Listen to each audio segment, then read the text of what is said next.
오늘 하나님 말씀은 마태복음 21장 1절로 14절의 말씀입니다. 마태복음 22장 1절로 14절의 말씀입니다. 제가 읽어드리겠습니다.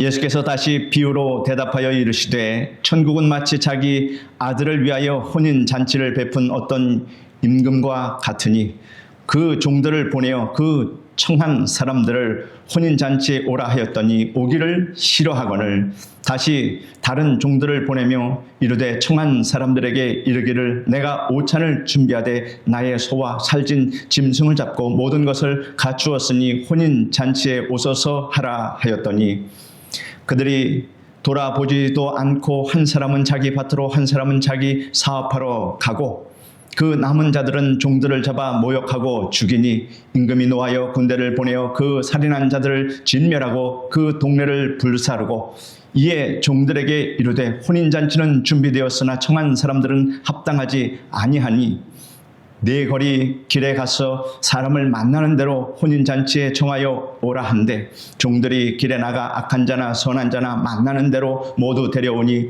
혼인잔치에 손님들이 가득한지라 임금이 손님들을 보러 들어올새 거기서 예복을 입지 않은 한 사람을 보고 이르되 친구여 어찌하여 예복을 입지 않고 여기 들어왔느냐 하니 그가 아무 말도 못하거늘 임금이 사원들에게 말하되 그 손발을 묶어 바깥 어두운 데 내던지라 거기서 슬피 울며 이를 갈게 되리라 하니라. 청함을 받은 자는 많되 택함을 입은 자는 적으니라. 오늘은 택함을 입은 자, 이러한 제목으로 말씀해 드리겠습니다. 여러분은 하나님께 택함을 받고 구원을 받고 천국에 들어갈 수 있음을 확신하십니까? 택함을 받은 자만이 천국에 들어갈 수 있다라고 하는 이 말씀을 오늘 우리가 살펴보기를 원합니다. 기독교의 복음은 여러분 천국 복음입니다.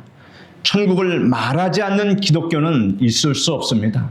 우리가 하나님을 이렇게 예배하고 섬기는 이유는 결국 마지막 날에 육신의 장막이 무너질 때 천국에 들어가기 위해서입니다. 착각하면 안 됩니다. 이 땅에서 어찌하든지 잘되고 복되고 하나님의 은혜를 받기 위해서만 하나님을 섬긴다고 하면 그것은 잘못된 신앙이라고 하는 것입니다. 예수님께서 공생애를 시작하실 때 말씀하셨습니다. 회개하라 천국이 가까웠느니라 라고 말씀하셨습니다. 예수님께서 전파하신 복음은 이 땅에서 잘 먹고 잘 사는 그러한 복음이 아니라 여러분 천국 복음이었습니다. 예수님께서 친히 말씀하신 산상팔복 중에 첫째가 심령이 가난한 자는 복이 있나니 천국이 저희 것이미요 라고 하며 마지막 8번째도 의를 위하여 핍박을 받는 자는 복이 있나니 천국이 저희 것임이라 라고 말씀하셨습니다. 이와 같이 기독교 신앙의 궁극적인 목적은 바로 천국입니다. 그리고 그리스도인들은 모두 천국 복음을 전파할 이러한 사명을 누구나 다 받고 있다라고 하는 사실입니다. 이 시간 나는 여러분과 함께 오늘 본문 말씀을 통해서 예수님께서 계시하신 천국 비밀에 관하여 생각해 봄으로 은혜를 나누고자 합니다. 예수님께서는 천국에 관하여 다음과 같은 비유의 말씀을 하셨습니다. 어떤 왕이 자기의 아들을 위해서 잔치를 베풀고 종들에게 명하여 초청장을 보내 사람들을 데려오게 했습니다. 그런데 초청을 받은 사람들이 온갖 변명과 이유를 대면서 오지 않았습니다. 심지어 어떤 사람들은 데리러 간 종을 죽이기까지 했습니다. 그러자 왕이 노하여 살인자들을 진멸하고 그 동네를 다 불살라 버렸습니다. 그리고 왕은 종들을 또다시 보내서 길에서 만난 사람은 모두 다 데려오게 하였습니다. 종들은 악한 자나 선한 자나 모두 다 데려왔습니다. 왕이 잔치의 자리에 왔다가 예복을 입지 않은 사람들이 있는 것을 보고 종들에게 명하여 그들을 바깥 어두운 데 내던지라고 했습니다. 그리고 말하기를 청함을 받은 자는 많되 택함을 입은 자는 적으니라 이러한 결론을 내렸습니다. 이 비유에는 몇 가지 귀중한 진리가 계시되어 있습니다.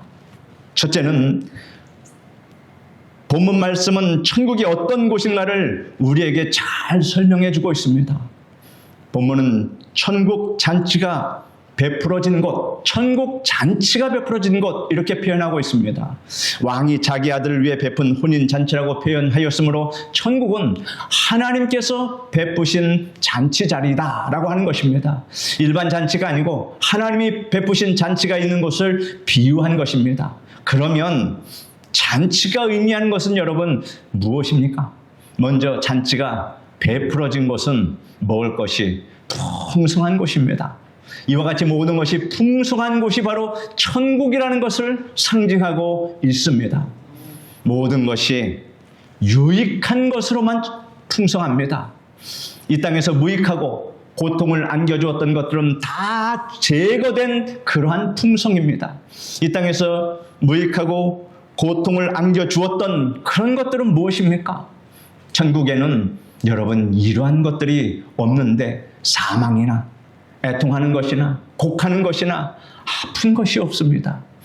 이런 것이 없어야 진정으로 풍성한 곳이며 평안이 넘치는 곳이라고 우리가 말할 수 있습니다. 성경은 요한계시록에서 이와 같이 말씀합니다.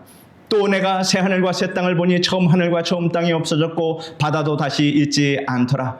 또 내가 보매 거룩한 성 새 예루살렘이 하나님께로부터 하늘에서 내려오니 그 준비한 것이 신부가 남편을 위하여 단장한 것 같더라.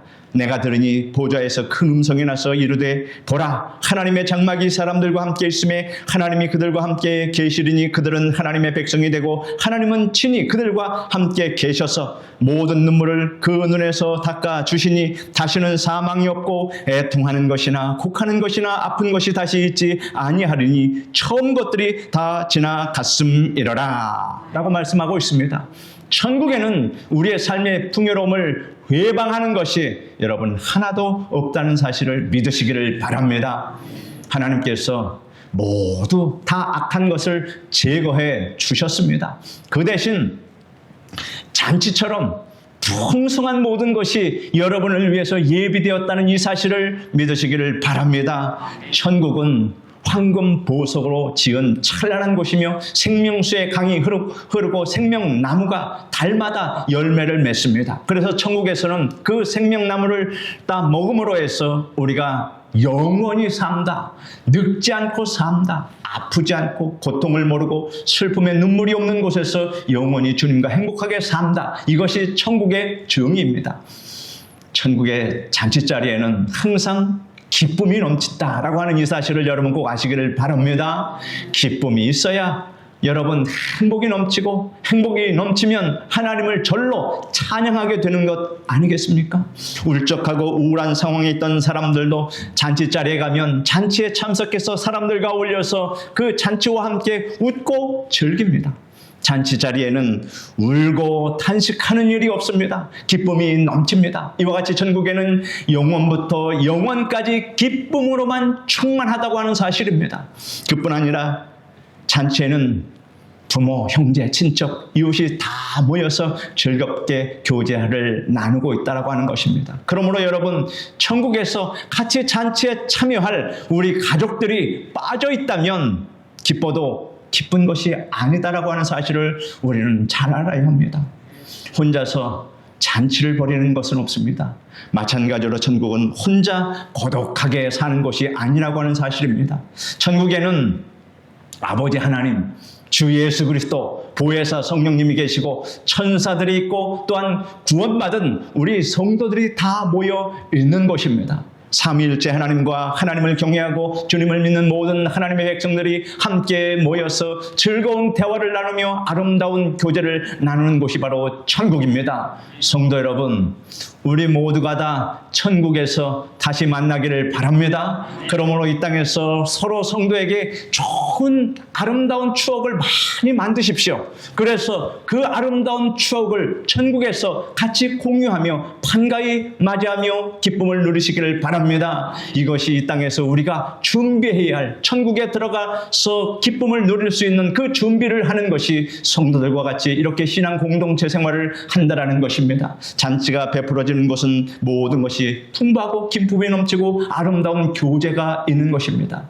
예수님께서 천국 잔치 자리와 같다고 말씀하셨으므로 여러분은 이러한 천국을 믿음으로 받아들이시고 여러분 기대하고 소망하며 살아가시기를 바랍니다. 둘째로 본문 말씀은 천국 잔치에 초청받는 그 대상과 범위를 설명해 주고 있습니다. 모두 다 천국에 들어가는 것은 아닙니다. 잔치에 초청을 받은 사람들이 오기를 싫어하며 왕은 종들에게 길에 나가 사람을 만나는 대로 데려오라고 말했습니다. 그러자 종들은 길에 나가서 악한 자나 선한 자나 모두 다 데려왔습니다. 천국잔치에 먼저 초청을 받은 대상은 여러분 유대인이었습니다. 그러나 유대인이 잔치에 참석하기를 거부했으므로 주님의 초청장이 이번에는 이방인에게 발부되었습니다. 로마서 10장에 이와 같이 기록되어 있습니다.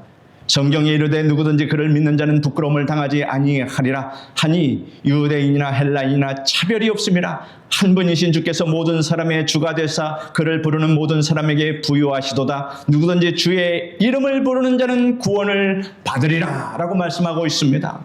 여기서 말하는 헬라인은 우리를 포함한 모든 이방인들을 말하는 것입니다. 그러므로 주님의 초청을 받은 유대 사람, 이방 사람 할 것 없이 모든 사람에게 천국 잔치에 초청장이 발부된 것입니다. 그 다음 천국 잔치에 선한 자나 악한 자나 다 초청했습니다. 이에 종들에게 이르되 혼인잔치는 준비되었으나 청한 사람들은 합당하지 아니하니 네거리 길에 가서 사람을 만나는 대로 혼인잔치에 청하여 오라 한데 종들이 길에 나가 악한 자나 선한 자나 만나는 대로 모두 데려오니 혼인잔치에 손님들이 가득한지라 라고 기록하고 있습니다. 두 번째로 보냄을 받은 종들은 길에 나가서 왕이 시키는 대로 가릴 것 없이 악한 자든 선한 자든 모두 다 데려왔습니다. 이처럼 하나님께서는 악한 자나 선한 사람이나 다 부르시고 초청하신 것입니다. 우리가 다 그런 사람들 아니었습니까? 뿐만 아니라 천국잔치에는 온 천하 만민을 다 초청하는 그런 자리였습니다. 부활하신 예수님께서 승천하시기 전에 제자들에게 마지막으로 부탁하신 그 말씀 가운데서 그 뜻을 우리가 발견할 수 있다는 사실입니다. 예수님께서 말씀하시기를 또 이르시되 너희는 온 천하에 다니며 만민에게 복음을 전파하라. 믿고 세례를 받는 사람은 구원을 얻을 것이요 믿지 않는 사람은 정죄를 받으리라. 이렇게 말씀하셨습니다. 천국잔치에는 남자나 여자나 나이가 많으나 적으나 빈부귀천 인종차별 없이 시대를 초월하여 모든 사람이 초청되었다는 사실입니다. 차별이 전혀 없다는 사실입니다. 그 때문에 하나님의 구원의 은총이 모든 사람에게 아무런 제약 없이 다 이루어졌다고 하는 사실입니다. 셋째로 본문 말씀은 천국 잔치에 초청을 받았으나 버림받게 될 사람이 누구인가를 설명해 주고 있습니다. 많은 사람들이 천국 잔치에 초청을 받습니다. 그러나 그들 중에는 잔치에 참석하지 못하고 버림받은 사람이 있다라고 하는 이 사실입니다. 이들이 초청을 외면하고 거절한 것, 즉 복음을 거절한 이유가 여러 가지입니다. 누가복음 14장에 보면 마태복음 기록보다 더 자세한 이유가 기록이 되어 있는데, 그 첫째는 나는 밭을 샀기 때문에 어쩔 수 없이 나가봐야겠다 라고 말하며 초청에 응하지 않았습니다. 이런 부류에 속하는 사람들은 돈 벌기 위해 동분서주하는 사람으로 예수 믿고 교회는 나가는 것이는 좋기는 좋지만 너무나 바빠서 못 믿겠다고, 시간 나면 그때 믿겠다고 그렇게 말하는 사람, 그렇게 핑계대는 사람입니다. 이러한 사람들은 천국보다는 이 세상을 사랑하는 사람입니다. 영원한 것보다는 일시적인 것을 더 좋아하며 눈에 보이지 않는 것보다는 눈에 보이는 것, 그것을 더 사랑하는 참으로 어리석은 사람입니다. 이같이 주님의 초청을 받고도 세상 일에 너무 바빠서 참석할 수 없다고 거절하는 사람들이 있습니다. 두 번째는 소 5겨리를 샀음에 시험하러 가야겠다라고 말하면서 잔치에 참석하지 않았습니다. 이 부류에 속하는 사람은 예수님의 초청을 받고도 세상에 새로운 것을 손에 넣는데 마음을 뺏겨서 예수님을 믿을 시간이 없다고 거절하는 사람입니다. 이러한 사람들은 등산을 가기 때문에, 낚시를 가기 때문에, 골프 치러 가기 때문에 교회에 나갈 수 없다고 말하는 사람입니다. 하나님보다 자기의 취미 생활을 더 앞세우는 것은 그것도 다 우상에 포함된다라고 하는 것을 우리가 알아야 합니다. 이와 같이 예수님의 초청을 받고 세상 일이 재미가 있어서 참석할 수 없다고 거절하는 사람들이 있습니다. 세 번째는 장가를 들었으니 잔치에 못 가겠다고 거절하는 사람이 있습니다. 신명기 24장에 보면 이와 같은 말씀이 있습니다. 사람이 새로이 아내를 맞이하였으면 그를 군대로 내보내지 말 것이요 아무 직무도 그에게 맡기지 말 것이며 그는 1년 동안 한가하게 집에 있으면서 그가 맞이한 아내를 즐겁게 할지니라. 그러므로 세 번째 사람은 율법을 변명의 구실로 삼아 잔치에 참석하는 것을 거절한 것입니다. 합법적인 것을 위장한 거절입니다. 이 부류에 속하는 사람은 교회에 나가면 부모님이 화내시고 노하십니다. 남편이 허락하지 않습니다. 내가 교회 가면 가정에 불화가 생깁니다. 라는 이유를 내세우면서 예수님 믿기를 거절하는 사람입니다. 이와 같이 예수님의 초청을 받고도 가정의 평화와 화목을 위해서 참석할 수 없다고 거절하는 사람들이 있습니다. 이러한 사람들은 유순하게 예수님의 초청을 거절한 것입니다. 그러나 어떠한 사람들은 과격하게 예수님의 초청을 거절합니다. 예수님의 초청을 전하는 사람들을 박해하는 사람들이 이 부류에 속합니다. 종교적인 이유로 예수님의 초청을 전하는 사람을 박해하는 사람들이 있습니다. 자기가 믿는 종교 때문에 예수님의 초청, 즉 복음을 받아들일 수 없다면서 복음을 전하는 사람을 무섭게 핍박합니다. 사상과 이념으로 말미암아 예수님의 초청을 전하는 사람을 박해하는 사람이 있습니다. 자신이 신봉하는 공산주의 무신론으로 인해서 교회를 불태우고 주의 종과 믿는 사람을 죽이고 핍박합니다. 북한의 공산주의가 바로 그러한 것임을 우리가 눈으로 보고 있지 않습니까? 자신의 단순한 감정 때문에 이유도 없이 복음을 전하는 사람을 박해합니다. 그냥 싫은 겁니다. 사람이 이 땅에 사는 동안 온갖 죄를 다 짓습니다. 그 죄는 추하고 악합니다. 모든 죄에는 그러나 여러분 형벌이 따르게 됩니다. 그러나 모든 죄가 다 용서받을 수 있습니다. 참 중요한 소식 아닙니까? 내가 그렇게 많은 죄를 지었어도 그 모든 죄가 다 용서받을 수 있다는 사실입니다. 주 하나님의 초청을 받아들이면 죄가 아무리 많고 어떤 악한 죄를 졌다고 해도 다 용서받을 수 있다는 것을 성경은 우리에게 말씀해주고 있습니다. 그러나 하나님의 초청을 거절하고 하나님의 그 복음을 전하는 박해한 자는 그 결코 용서받을 수 없습니다. 성령을 거역한 죄, 그것은 용서 불가능한 죄입니다. 하나님의 초청을 거절하고 박해한 사람은 결국은 결박되어서 바깥 어두운데 버려진다고 성경은 말씀하고 있습니다. 넷째로 본문 말씀은 천국 잔치에 들어가려면 예복을 반드시 입어야 한다는 사실을 우리에게 설명해 주고 있습니다. 왕이 잔치 자리에 앉은 사람들을 살펴보니 예복을 입은 사람도 있고 예복을 입지 않은 사람도 있었습니다. 왕의 잔치에 초대받아서 잔치에 참석하려면 왕이 주는 예복을 반드시 입어야 했습니다. 그런데 그 예복을 거절하고 자기 옷을 고집해서 자기 옷을 입은 채 참석한 것입니다. 왕은 종에게 예복을 입지 않는 사람을 결박해서 바깥 어두운데 내던지라고 명령하셨습니다. 잔치에 참석하기 위해 입은 예복은 초대받은 사람이 준비하는 것이 아니라 초대한 왕이 준비한 것입니다. 그 왕이 준비한 옷을 내주었는데도 그 왕의 예복을 거절하고 자기 고집으로 자기 옷을 그대로 입고 그대로 잔치에 참석한 것입니다. 예복은 여러분 하나님의 은혜의 선물인 예수 그리스도의 의의 옷이라고 하는 이 사실을 상징적으로 우리에게 말씀해 주고 있는 것입니다. 예수 그리스도의 의의 옷을 입지 않으면 천국에 들어갈 수 없다는 사실을 예수님께서 예화를 들어서 우리에게 쉽게 이해할 수 있도록 이렇게 말씀해 주신 것입니다. 성경은 하나님의 의를 모르고 자기 의를 세우려고 힘써 하나님의 의에 복종하지 아니하였느니라 라고 말씀하고 있습니다. 하나님의 의는 여러분 선물로만 받을 수 있는 것입니다. 받을 수 있는 것입니다. 하나님의 의는 오직 하나님께서 주시는 그 선물로 받을 수 있다라고 하는 이 사실을 여러분 꼭 아시기를 바랍니다. 하나님의 의는 인간의 노력으로 얻을 수 있는 것이 아닙니다. 하나님의 의란 죄를 한 번도 짓지 않는 상태, 하나님 앞에 부끄럼 없이 당당히 설 수 있는 자격을 가진 것, 그런 상태를 말하는 것입니다. 그러한 사람이 있겠습니까? 아무리 사람이 선을 행하고 수양을 하고 교육을 많이 받아도 이같이 정결할 수는 없는 것입니다. 죄를 한 번도 짓지 않는 사람은 온천에 단 한 사람도 없습니다.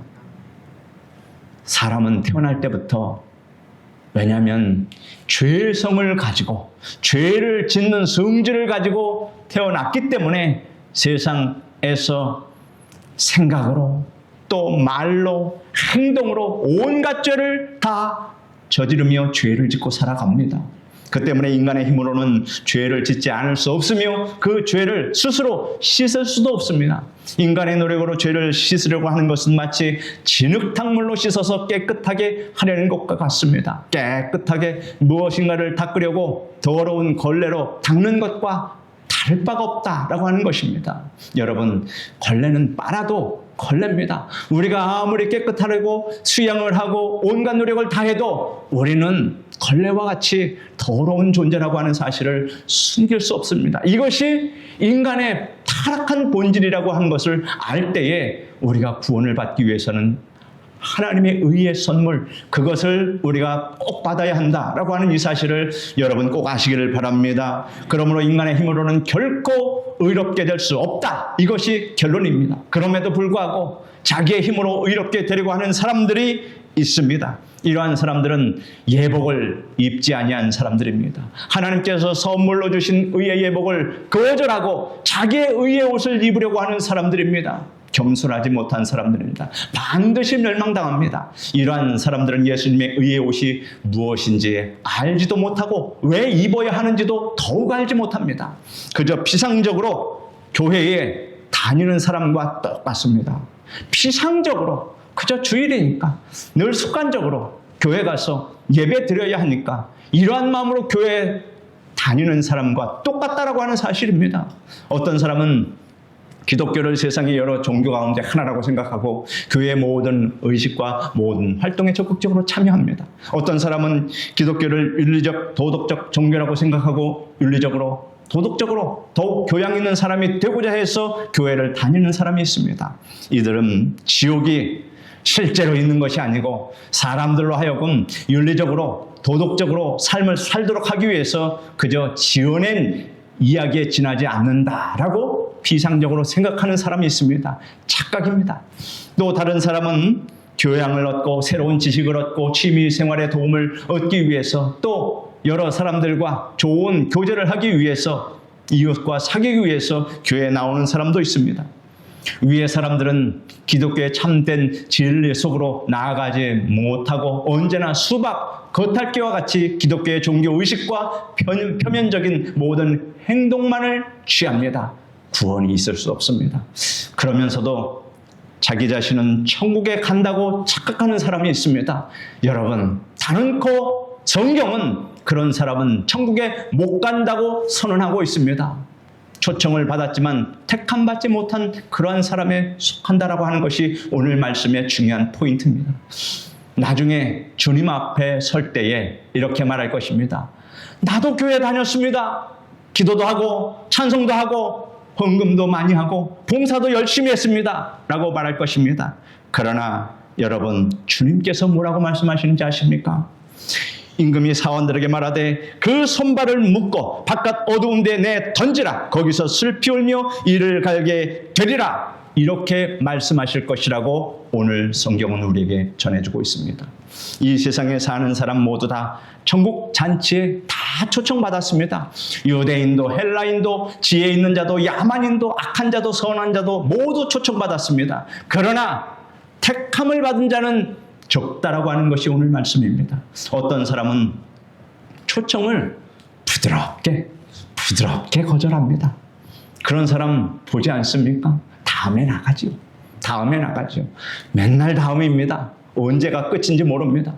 또 다른 사람은 복음 전도자를 보고 핍박합니다. 소리를 고래고래 지르고 소금을 뿌리는 자도 있습니다. 그리스도의 복음을 박해합니다.